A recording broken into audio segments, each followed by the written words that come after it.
best intro to your YouTube channel is a bit like one of these 5 haircuts.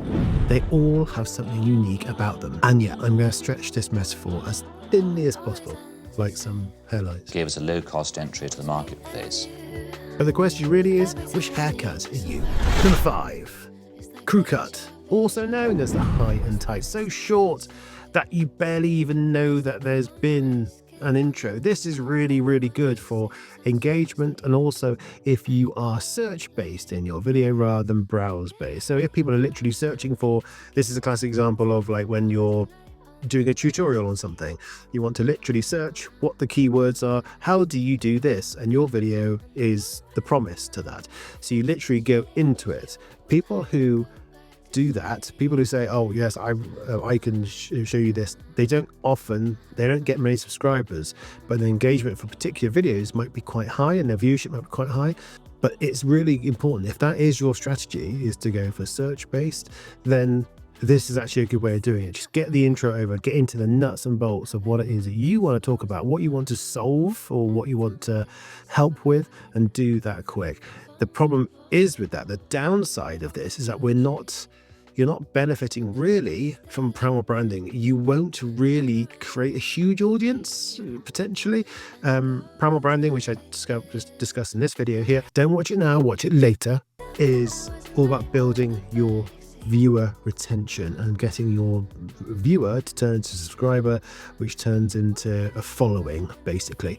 So you don't really give the opportunity to do that too much with this haircut. But there are other options. Number 4, the mullet. All business at the front, party at the back. I've had my mullet for 46 years now. Some YouTubers like to get all of their sort of business done at the very beginning of the video, like subscribe to the channel, smash that like button, Patreon campaign, YouTube memberships, selling merchandise, courses, affiliate links, more explanation of the story that they're about to go into.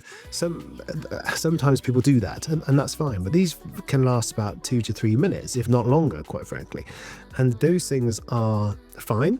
Again, they're building something else, and that's fair enough. We've all got to survive on YouTube, and if we want to keep doing this, we have to be paid for it, so that's just how it works.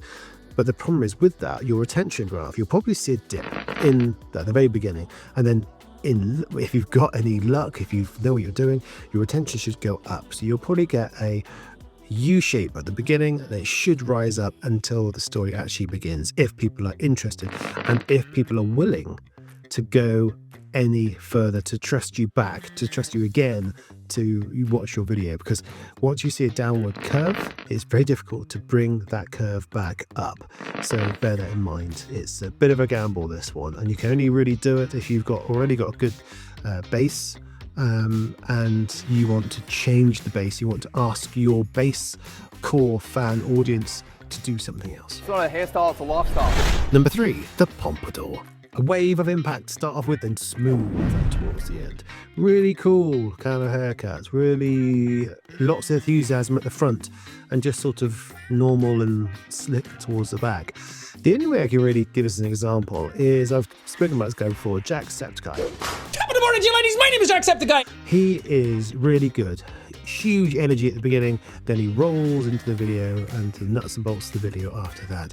He does it brilliantly. So if you want a really good example of the pompadour intro, this Jax guy. 2, the side parting. Smart, traditional, and quite dull.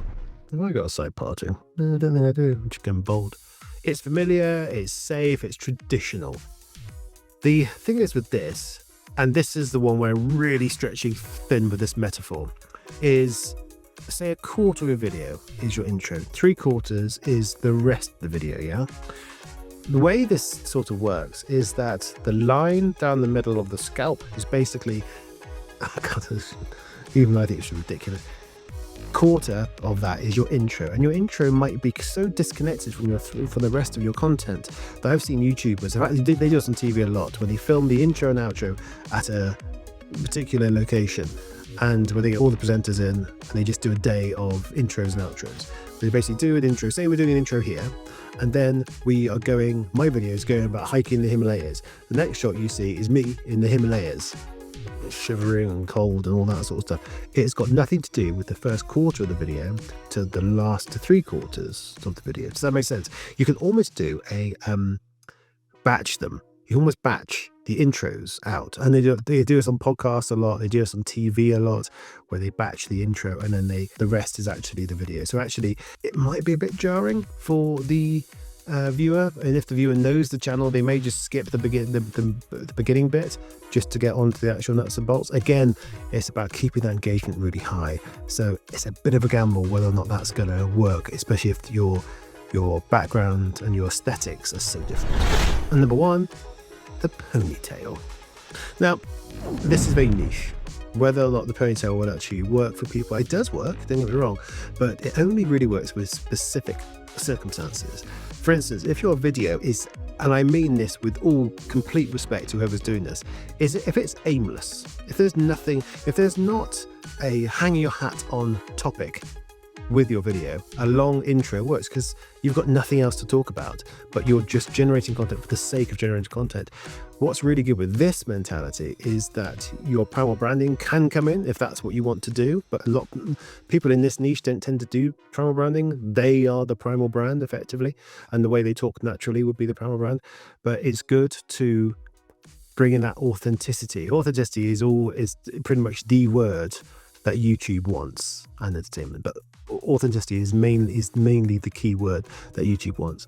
And if you are being authentic on camera, or perception of authentic on camera, then you're not going to go wrong, and you will build a base. But initially, your videos when they release could be seen as boring and dull, so you may get terrible engagement to start off with. But once you keep doing them, and if you're not scared with the numbers and all that sort of stuff, keep doing it, that will grow. But it just takes a while. It's a bit of a gamble. Your introduction to any YouTube video is so vital to the success of that video, to your channel, through your campaign, maybe to what it is you're doing. But the other thing that's really important is the other end of the spectrum is the outro. This video here goes on all about the outros and how important they are too. I compare them to bread, I think, which is a bit weird, but it worked when I was scripting it.